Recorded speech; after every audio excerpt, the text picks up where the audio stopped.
pleasant day to everyone. My name is Ibabao, the reporter, and to be continued the discussion. First impression are important. With all of this in mind, hospital marketer must take note that consumers make judgment about quality on the basis of such thing as cleanliness, friendliness, and the appearance that you know what you are doing. First impression can make and break organization, and in that respect, hospital are no different from hotels, grocery stores, and other retail business. From finding a parking space to figuring out which building to enter, hospital can be frustrating to navigate. Some hospitals have instituted valet services and greeters in the lobby. Both are excellent customer service boosters, and I highly recommend them for large and average healthcare facilities. So you only get one chances to make first impression.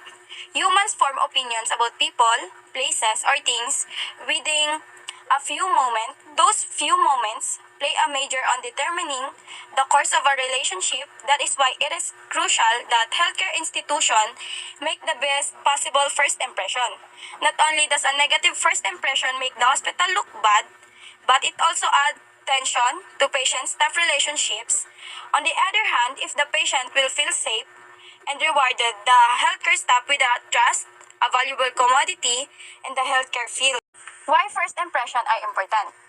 It is an important factor in establishing a relationship between doctors and patient. It will influence suitability, strength, and continuity of the relationship. To make a positive first impression, there are 5 things you should strive to perfect. So number 1 is promptness. One way to show respect for someone is to be on time and in fact early.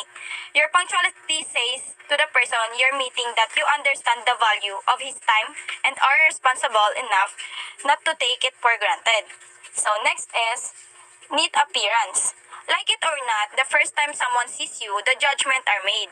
We all want to be noticed, but for the right reasons. Consider the long-term effects of your appearance. It is your clothes is clean, wrinkle-free, and also your hair. Your facial expression and posture is all factor into your overall appearance to make a good impression. Number 3 is a good handshake. It's important that you practice shaking hand and remember what the perfect one feels like. Practice as often as possible so that handshaking is a natural part of saying hello. Fourth is a warm smile. A warm smile makes you seem open to engaging with other people. It can comfort frayed nerves, ease tension, and it is highly contagious in a good way. Fifth is engaging conversation. Once you get someone's attention, you want to keep it. Conversation is a way to do this, and it usually begins with hello. A kind, friendly tone of voice will engage almost anyone in conversation. So next, the unique nature of hospital marketing. Effective hospital marketer must have more than a passing familiarity with the clinical and support services that work together to meet the consumer health needs. It is also a process of strategic outreach and communication built in a way to make healthcare consumers aware of your services, guide them through their healthcare journey, and keep them engaged with your particular system. In a highly saturated space, it is your attempt at standing out. So, hospitals, health systems, and medical practices must value to meet these changing needs, to remain competitive or risk falling behind, as more healthcare professionals provide accessible online service and shorten the red tape between physician-patient communications. Consumers no longer feel the need to visit the closest option. Instead, they are empowered to choose a healthcare businesses offering a consumer experiences that meets or exceeds their expectation. The quality and performance of the consumer's interaction with your hospital will be determined by how well the hospital department serves one another. Learn a new definition of marketing. Class definition often talk about marketing in terms of the 4 P's: product, place, price, and promotion. Go to any department store, retail outlet, or grocery store, and you will find products that are marked with a price. Even with services such as haircut or a car wash, the price may vary depending on the features or customization that the customer chooses. But he or she knows what is going to cost before he or she make the purchase. Marketing involves an exchange process of some sort. So what is the 4 P's? A product is defined as a bundle of attributes capable of exchange or use, usually a mix of tangible and intangible forms. So, for example of this is the original iPhone filled a need in the market for a simplified device that paired a phone with an iPad that provided a humorous experience for consumer that was unique. So next is price. Price is the formal ratio that indicates the quantity of money, goods, or services that needs to acquire a given quantity goods or services. For example of this is if your price your product too high for your targeted audience, the every few of them will likely to purchase it. And if you price your product too low, then some might buy your product. So number 3 is place refers to the act of carrying products to consumer. It is also used to describe the extent of market coverage for a given product. If you're selling on the athletic shoe you design, your target market is athletes in their early 20s to late 30s. So you decide to market your product in sport publication and sell it specialty in athlete store.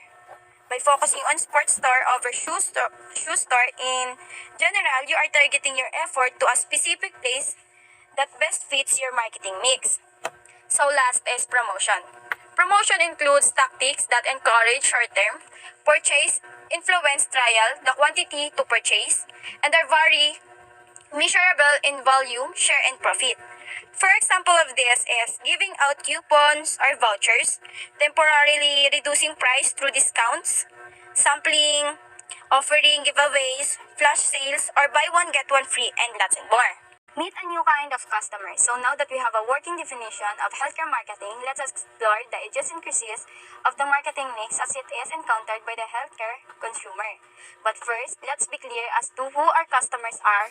For hospital-based marketers, customers are individuals and groups of individuals who use our services either to enhance delivery by their own services or to satisfy a healthcare-related needs. Under this definition, our customer can be both business to business or B2B and business to consumer, B2C, and can include first is physician on our medical staff. Second is physician who refer patients to physicians on our medical staff for diagnostic treatment or B2B2B. Third is consumers who use our services as patients or B2C. Fourth is managed care plans or B2B and employers B2B.